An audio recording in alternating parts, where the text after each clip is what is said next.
सम्माननीय हम सबके परमपिता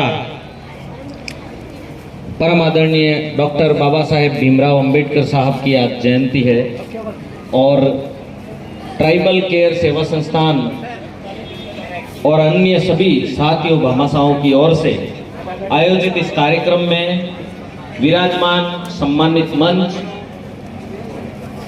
बुजुर्गों, माताओं, बहनों, युवा साथियों और प्यारे बच्चों, आप लोगों ने बहुत ही शानदार नृत्य किया। प्यारी प्यारी बच्चियों ने, पहले तो मैं उनको धन्यवाद देता हूं और जो भामाशाहों ने इस भव्य आयोजन को करवाने में सहयोग किया है उनको मैं अपनी ओर से धन्यवाद प्रेषित करता हूं। आपको पता, ताली बजाने के पीछे भी एक साइकोलॉजी है। ताली बजाने से आपको ही फायदा होता है, एक्यूप्रेशर के पॉइंट्स दबते हैं, ब्लड सर्कुलेशन होता है, तो ये होना चाहिए। तो आज जो ये भव्य आयोजन किया गया है इसके लिए धन्यवाद के साथ मैं अपनी बात रखना चाह रहा हूँ। बाबा साहेब जिनके कारण आज हम स्वतंत्रता से जी रहे हैं, अच्छा पहन रहे हैं, अच्छा खा रहे हैं, अच्छी नौकरियों में हमारी नियुक्ति हो रही है, और आज मैं आप सबके सामने जो मैं मुख्य अतिथि बनाया गया हूं, ये भी बाबा साहेब की देन है और बाबा साहेब में विश्वास करने वाले हमारे माननीय मुख्यमंत्री जी की देन है। तो आज जो आप सभी लोग इकट्ठे हुए हैं, मैं आप सबसे ये निवेदन करना चाहूंगा कि जितना हो सके हम अगर समाज के लिए, अनुसूचित जाति जनजाति के लोगों के लिए कार्य कर सके, उन्हें एकता के मार्ग पे चलाते हुए और विकास के पथ पर चलाते हुए आगे बढ़ेंगे, उतना ही बाबा साहेब का सपना पूर्ण करने का जो है बीड़ा पूरा संपूर्ण होगा। बाबा साहेब ने क्या कहा है? बाबा साहेब ने कहा है, संघर्ष करो, शिक्षित बनो और संगठित रहो। मैं देख रहा हूं कि बांसवाड़ा में जो ये भव्य प्रोग्राम हुआ है, ये बाबा साहेब की उस संगठित बनो, शिक्षित रहो और एक रहो, ये जो बाबा साहेब का जो सपना है उसको पूर्ण करने की ओर हम अग्रसर हैं।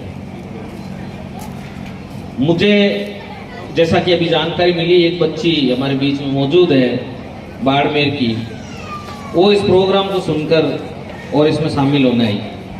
तो ये जागरूकता चाहिए, ये जागरूकता ही हम लोगों को आगे बढ़ा सकती है।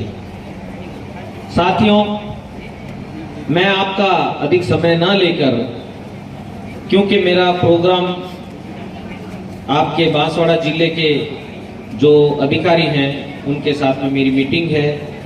मैं अनुसूचित जाति आयोग का उपाध्यक्ष होने के नाते आप सबके विकास के लिए, आप सबको जो जन कल्याणकारी राजस्थान सरकार की योजनाएं हैं उसका लाभ दिलाने के लिए, उसकी मॉनिटरिंग करने के लिए माननीय मुख्यमंत्री जी द्वारा मुझे जो उत्तरदायित्व सौंपा गया है उसका निर्वहन करने के लिए मैं जगह जगह जिलों में दौरे कर रहा हूं और आज आपके जिले में आया हूं।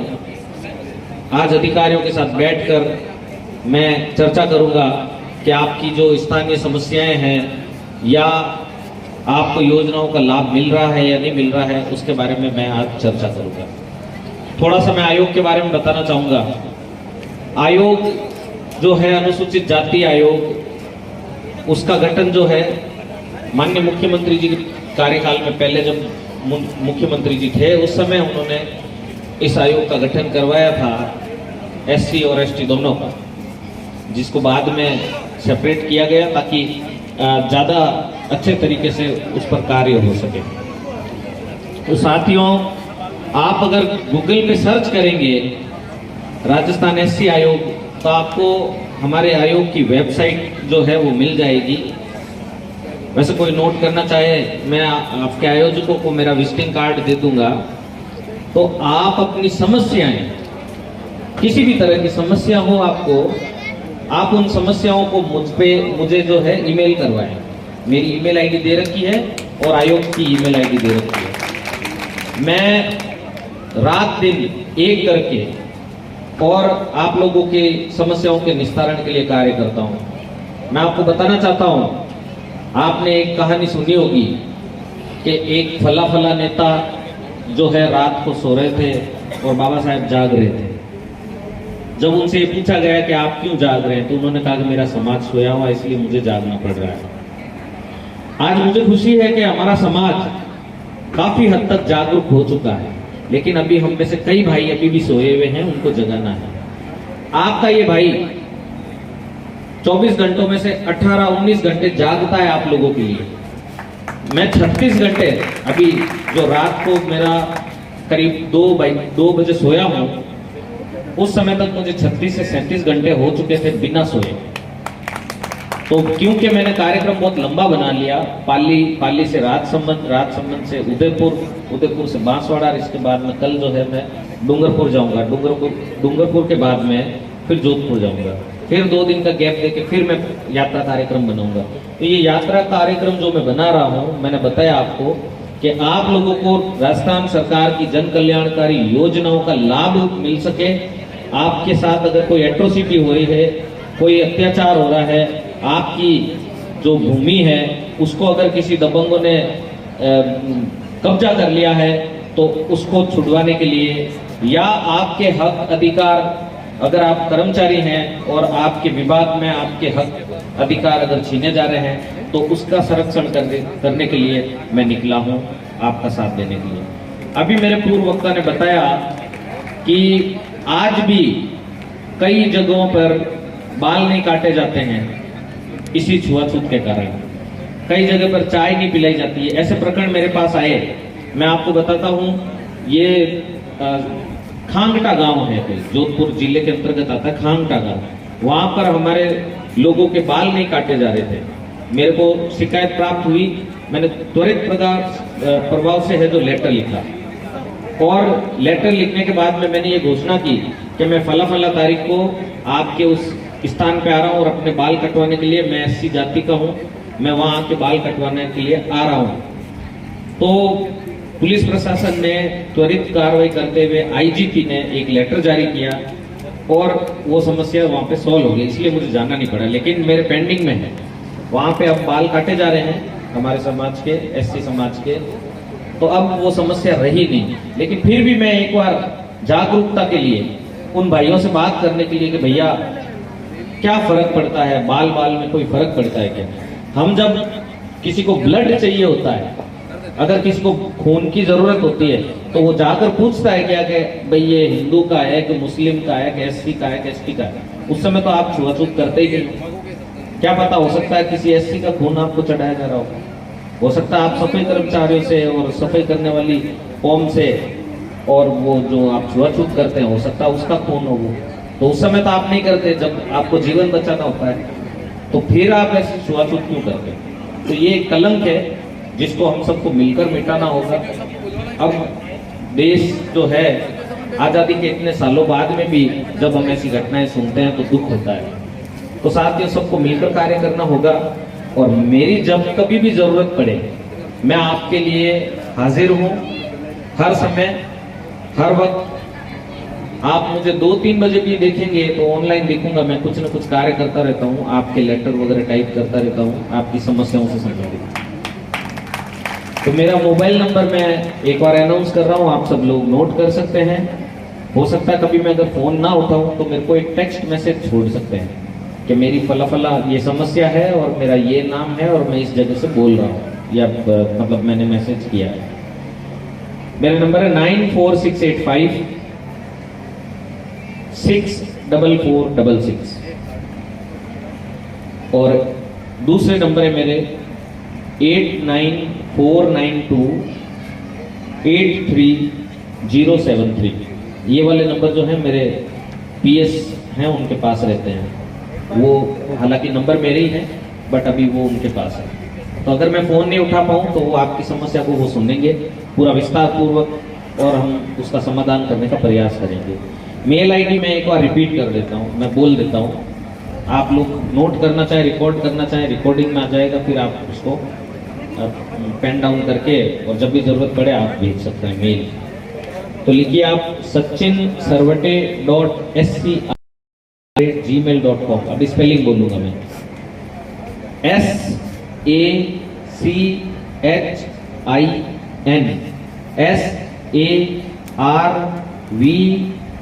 for van VATE.SCAYOG@gmail.com।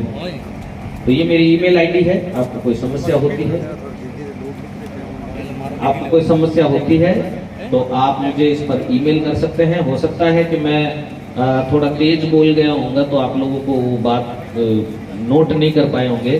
तो मैं आपके आयोजकों को ये जो अनाउंस कर रहे हैं, इनको मैं मेरा विजिटिंग कार्ड दे रहा हूँ। आप उस विजिटिंग कार्ड की फोटो खींच लीजिएगा।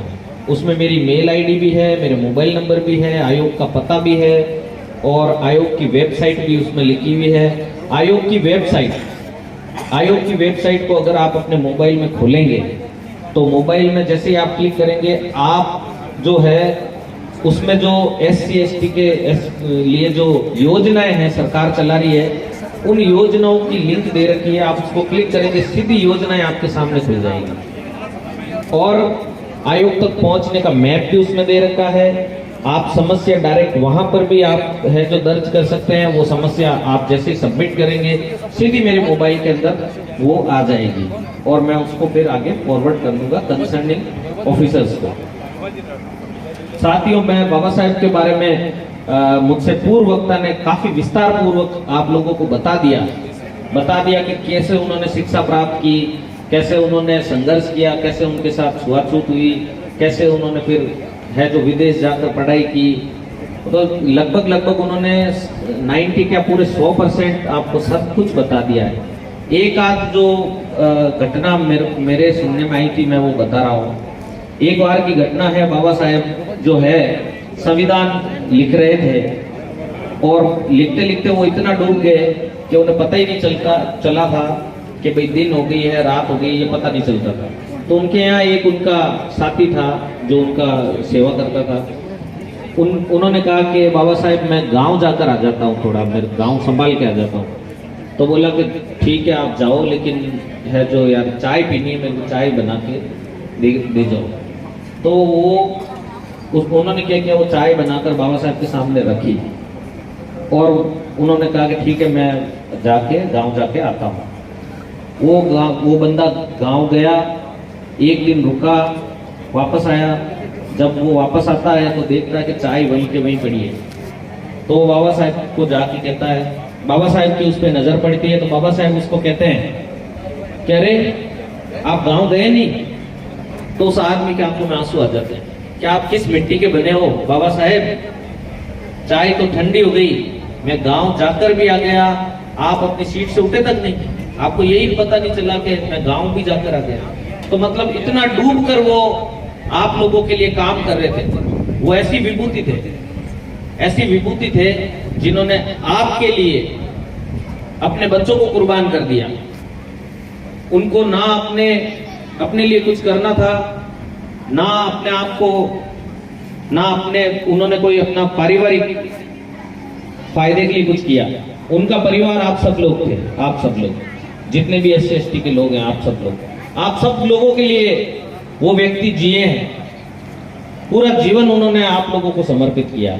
ऐसे विश्व विभूति को मैं कोटि कोटि प्रणाम करता हूँ। आप लोगों ने जो मुझे यहाँ बुलाकर मान सम्मान और स्नेह दिया, उसके लिए आपका बहुत बहुत धन्यवाद। विशेष करके आयोजकों का और भमासाहों का और इन प्यारे प्यारे बच्चों का और आप सभी का जो यहाँ मौजूद है, धन्यवाद। जय भीम, जय संविधान। बहुत बहुत धन्यवाद सम्मानीय सर्वेटर साहब का, जिन्होंने हमें सम्मेलन दिया।